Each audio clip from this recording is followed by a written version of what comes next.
Friends, in today's video, we're not talking about cold, technical specs. I want to take you straight into the most brutal builder god, destroyer god drama Silicon Valley has ever staged. Let's rewind the clock 2 years. Who was Sam Altman back then? He was the white-robed prophet standing at the center of the tech temple. All he had to do was casually say the words artificial general intelligence, and believers around the world would lose their minds. He promised a future with no poverty, no disease, maybe even no work at all.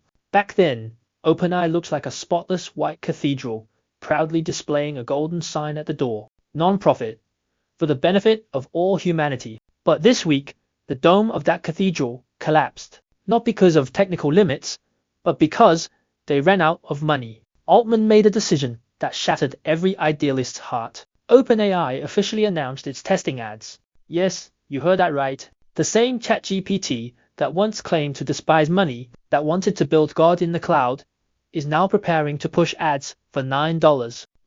Free shipping sneakers, used car buybacks, and even Pinduoduo cash rewards right inside the chat box. Picture this. You're praying devoutly to God, asking, where is humanity headed? God looks down, not with a prophecy, but hands you a supermarket flyer. The future is on sale. Click here for coupons. That whiplash, that instant drop from divine to street stall, is Silicon Valley's darkest joke this week. Plenty of people are mocking Altman for selling out, but in my view, this isn't just about bad optics. This is physics strangling idealism in public. Did Altman change? Maybe, but more accurately, he got trapped. Trapped in a money-eating black hole he helped create, called Aggie. Why would someone who once insisted on a non-profit structure suddenly rush to cash in? Strip off Altman's tailored suit, and what you'll see is a bill heavy enough to crush anyone. Wall Street analysts recently ran the numbers, and the result made everyone gasp. To keep ChatGPT feeling godlike, OpenAI burns $100 million every single day. By 2028, annual operating costs are projected to hit $40 billion. And that's not even the most desperate part. Altman is ambitious, or, frankly, arrogant. He's betting on a final project codenamed Stargate, a megacluster with millions of GPUs brute-forcing the gates of Aggie Open. Budget $1.4 trillion. Let that sink in. That's more than the GDP of most countries on Earth. Last November, someone confronted Altman directly. Your company barely makes $10 billion a year. How can you promise to spend $1.4 trillion? Altman fired back without hesitation. If you don't want your shares, I can help you sell them. At that moment, he looked exactly like a gambler who'd gone all-in, convinced he'd win the world. They set up a private meeting at Silicon Valley's iconic Rosewood Hotel. The goal of that meeting was brutally practical: poach talent. Their target was DeepMind's Seoul, Ilya Sutskever. Google tried to keep Ilya with multi-million-dollar compensation packages. Musk didn't talk about money. He talked about balance. He told Ilya, Google doesn't care about safety. We do. If we don't create an open institution to check Google, humanity has no future. That line hit its mark. The birth of OpenAI on December 11, 2015, OpenAI was officially founded. Pay close attention to its original structure. It was a pure non-profit. The charter explicitly stated, no matter what, the technology would be open-sourced, and the mission was to benefit all of humanity, not shareholders. To get things started, Musk personally put in about $44 million. At that moment, Musk and Altman were like two engineers fighting side by side, trying to dismantle Google's compute monopoly through open-source code. Idealism meets physics, but the honeymoon didn't last.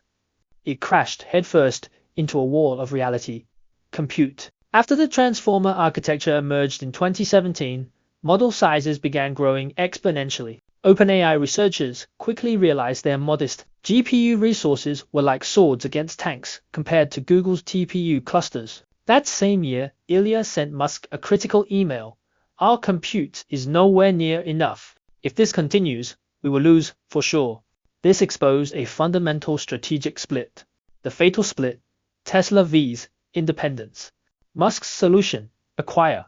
In early 2018, Musk gave OpenAI's board an ultimatum. Progress was too slow. The only way forward was merging OpenAI into Tesla, or letting Musk take full control. His logic was simple. Tesla had massive hardware infrastructure and was developing the Dojo supercomputer. Only by becoming Tesla's AI arm could OpenAI physically compete with Google. Altman's response: no.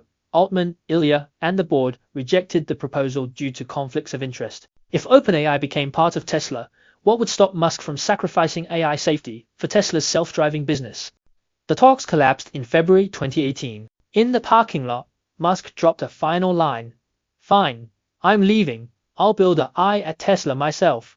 But he didn't just leave. He took the future funding with him. Musk had pledged $1 billion over several years. After the split, that money disappeared. For OpenAI, this was a shock event. The funding pipeline broke. Server bills piled up. At one point, payroll was almost missed. Altman's black turn. Survival mode. In this desperate 2019, Altman completed his transformation from idealist to pragmatist. To survive, he needed money. A lot of it. But there was a legal paradox. A nonprofit can't issue equity. So, how do you raise billions? Altman engineered a complex, some would say cunning, legal structure, the capped profit company. Here's how it worked. OpenAI Inc. remains the nonprofit parent, setting direction. A subsidiary, OpenAI LP, can take investment. Investor returns are capped with this structure. Altman knocked on Satya Nadella's door. Microsoft was desperate for a new growth engine after missing mobile. The deal clicked instantly. Microsoft invested $1 billion, later expanding to $13 billion, much of it paid in Azure compute credits, not cash. This deal changed everything. From that moment on, OpenAI underwent a structural mutation. On paper, it was still non-profit. In reality, it sold exclusive future commercialization rights to Microsoft. The mission shifted from open source for humanity to closed source for Microsoft. ChatGPT and Musk's final break. When ChatGPT exploded in November 2022, Musk didn't feel proud. He felt robbed. A project he funded had become Microsoft's money printer. That rage eventually crystallized into a lawsuit hundreds of pages long. Musk isn't just claiming breach of promise. He's accusing Altman of running a 10-year wire fraud operation using corporate complexity. Why RICO is the real weapon. Calling it wire fraud sounds emotional, but legally, it's precise. The lawsuit seeks $134 billion. That number comes from RICO's treble damages rule. Calculate the value of assets transferred to Microsoft, then multiply by 3. But money isn't the real threat. The real danger lies in Musk's 3-layer legal trap. Charge 1. False representation. Emails from 2015 to 2018 show Altman explicitly promising perpetual open-source access and zero benefit to Microsoft. Legally, that establishes fraudulent inducement. Charge 2. Asset misappropriation. Musk argues that by creating a capped profit subsidiary and exclusively licensing GPT-5 to Microsoft without proper non-profit board approval, Altman illegally transferred non-profit assets. Charge 3. Discovery. This is the kill shot. If discovery begins, all internal evaluations of GPT-5, all secret compute agreements, and even private emails between Altman and Nadella must be disclosed. For Microsoft, that exposure is far more dangerous than fines. The Aggie clause, Schrödinger's death trap. Hidden deep inside OpenAI's investment agreements is a quiet exception. Microsoft's exclusive rights do not apply to AGI. If OpenAI achieves Aggie control, automatically reverts to the non-profit for all humanity. Originally, this was Altman's internal escape hatch. Now, it's Musk's boomerang. Musk formally asks the court to rule that GPT-5 already qualifies as Aggie. This creates an unsolvable paradox. Dead end A admits it's a G. IIF. Altman says yes. GPT-5 is Aggie. Microsoft's contract instantly collapses. Copilot and related products must shut down. Funding is cut off overnight. Dead end B. Deny it's a GI. If Altman says no, GPT-5 isn't a GI. He contradicts years of fundraising hype, faces potential securities fraud, has no justification for closed source control. That's Musk's brilliance. He doesn't need to win. He just needs the court to define Aggie. Once that debate starts, Microsoft's stock wobbles.